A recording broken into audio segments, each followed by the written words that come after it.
Okay, today we're going to talk about personal financial literacy, and the topic is going to be banking. Please make sure that you're taking notes in your journal. Pause the video when needed so that you can keep caught up. Okay, first thing we're going to talk about is bank accounts. A bank account is a financial arrangement between a customer and a financial institution, your bank, where the bank holds or invests the money for the customer. A lot of you might already have bank accounts. Maybe your parents have set up a savings account for you or a college account for you. But this is where you put your money into the bank and the bank holds it. Sometimes they invest it for you if you want it invested. There are several different types of bank accounts. You've got savings accounts, checking accounts, retirement accounts, etc. College savings account. Okay, so a checking account is a type of bank account that allows easy access to your funds. It is the account that you will use for most of your financial transactions, such as paying bills and shopping. And there are several ways you can withdraw your money from your account. The most common ways are writing checks and using a debit card. And actually, writing checks isn't that common anymore. A lot of people now just use their debit card or they pay online with an electronic check. What is a debit card? A debit card is a plastic card you can use to purchase goods or services. When you use a debit card, the money you spend is deducted immediately from your account. So you've probably gone to the store with your parents and maybe gone grocery shopping, and your mom whips out this card and she slides it through the slider, or she inserts it if there's a chip, and she pays for her groceries that way. Okay, that's your debit card. That takes the money directly, immediately out of your account.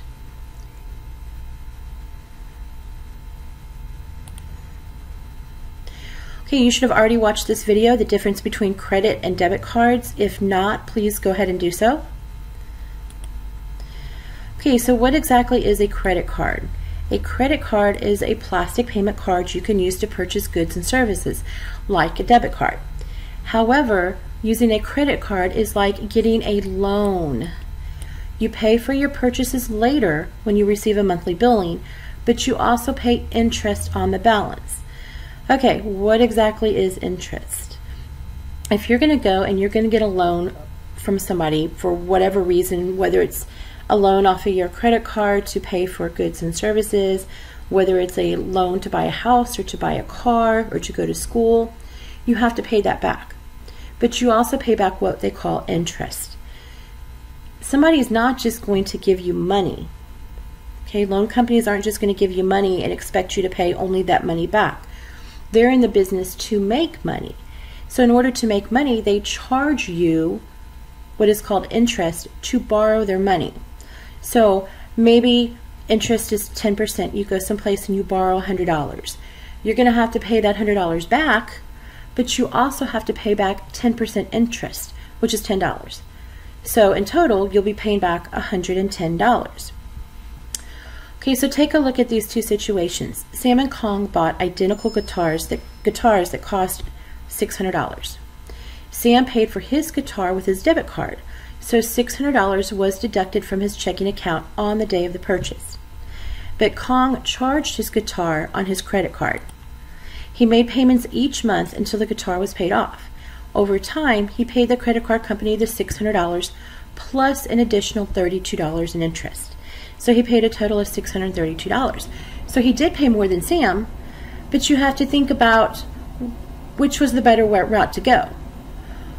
Well, maybe Sam had that extra money in his bank account, and he had already paid all of his bills, and he knew he didn't need any extra money, so he could pay the $600 from his account.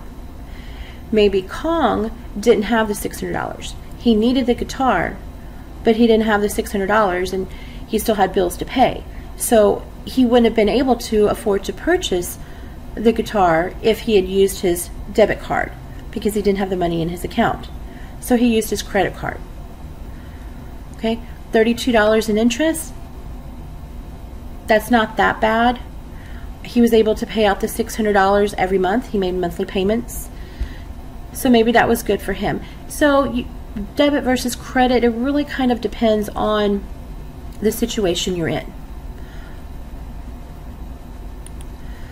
So this table shows different features of debit and credit cards.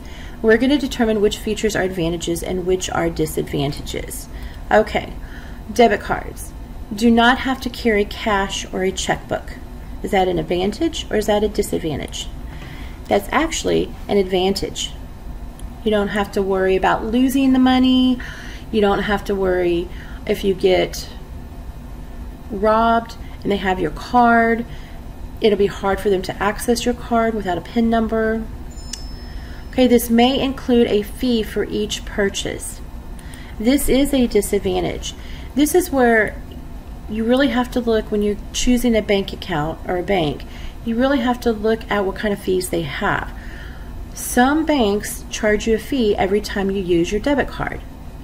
Most of them don't, but some do. So you really have to look into that and ask and make sure that you're not being charged a fee. You need a PIN to access the account. The PIN is the personal identification number. This is definitely an advantage. That way, if something happens, you lose your card, it gets lost, you forget it at a store, nobody can access it because they don't have your PIN number.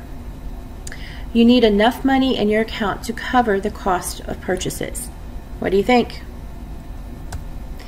It's probably a disadvantage, because what if you really needed that guitar but you didn't have the $600 in your account?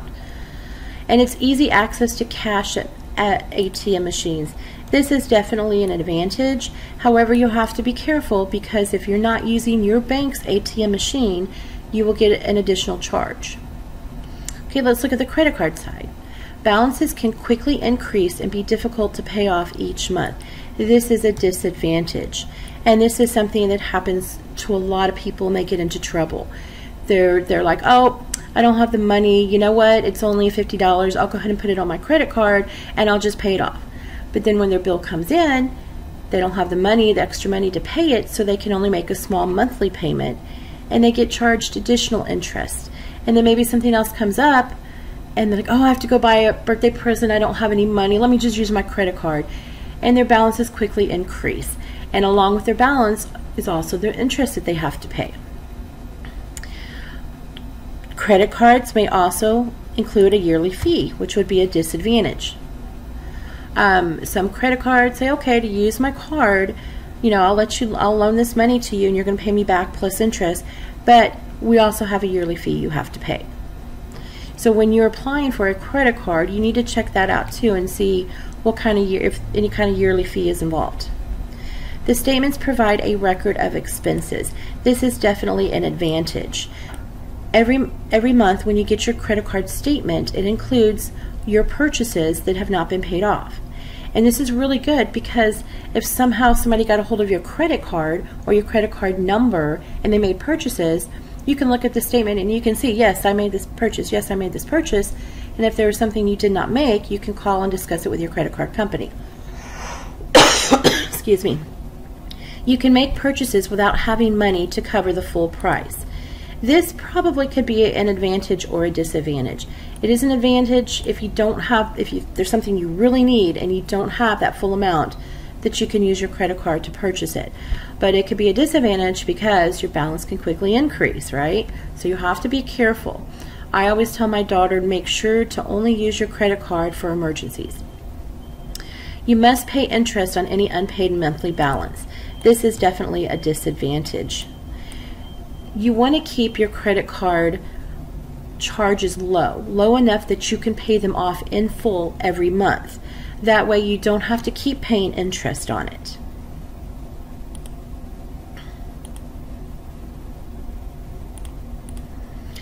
Okay, let's talk about checking accounts, checkbooks, and check registers. Okay, when you open an account, a checking account, nowadays you kind of have the option of getting checks or not getting checks. But if you do get checks, or if you don't, either way, you get what they call a check register. A check register helps you keep track of your deposits and your withdrawals, so you know how much money is in your account. Your balance tells you how much money is actually in your account. Okay, this is very important. To balance your checkbook, you're going to add the deposits. Okay, remember, deposit means you're putting money into your account, so you're adding the money. It's positive money. And then you're going to subtract any withdrawals. Okay, withdrawal means to take out. It could be an ATM withdrawal. It could be a bank fee, an ATM fee. It could be making payments at a store, buying something online. Okay, those are all taking money from your account, from your balance, so you subtract those. So let's balance this check register. If you take a look, okay, this, with the check register similar to this, you have a column for your check numbers, you have a column for the date, you have a column to put a brief transaction description, a column for your deposits, and it's usually, sometimes it's just one column for you to put the dollars, sometimes it's split like this one where you have a column for the dollars and you have a column for the cents. Then you have the same for the withdrawals, and then you have a balance column. Okay, so let's go ahead and see how they balance this check register. So the beginning balance was $236.75. Okay, then on February 1st, they made a deposit because they made money mowing some lawns. And they made $25, so that would go in the deposit column because they're putting money into their account, so we're going to add it. So they would add it to the previous balance, to the $236, and they would get a new balance of $261.75. Okay, then on February 9th, they wrote a check. Every check has a check number, and the check numbers go in numerical sequence. Okay, so if this is check number 202, the next check they would write would be 203, then 204, and so on. So they wrote check number 202 on February the 9th to the beauty salon. And they paid $28.29 because they're paying this and writing a check. This money is coming out of your account, so it is a withdrawal, and we would subtract it from our previous balance, and our new balance is $233.46. Okay, now on February 12th, they transferred to the savings account. So somebody's trying to save some money. They couldn't transfer a lot, only $20. But because it comes out of the checking account, it is a withdrawal, and you have to subtract it from the previous balance. So the new balance is now $213.46. Then on February 20th, they made an ATM withdrawal to get some cash of $40. So again, this is a withdrawal. You subtract it from the $213, and the new balance is $173.46. And then apparently the ATM they used was not their bank ATM, so there was an ATM fee of $1. Subtract that, and our balance is now $172.46. So I want you in your journal to go ahead and complete this check register by adding these two transactions. Deposited $25 for dog walking money on 2/24 and wrote a check to the Sport Resort for $15.55 on 2/28. Pause the video. When you're done, go back and let's see how you did. Okay, let's see how you did. The date is now 2/24. There is no check number because our first transaction was the deposit. So description, deposit, dog walking. And because it was a deposit, it's going to go in the deposit column, and we would add it to our balance. So our new balance is $197.46. So now they wrote a check. Now remember what I said about checks. They go in numerical order. So the next check in line would be 203. And the date the check was written was on February 28th. And they wrote it to the Sport Resort for $15.55. It's not going to be a deposit because they're writing a check. They're giving that money to somebody else. So we need to subtract it. It is a withdrawal. So our ending balance, we're at $181.91.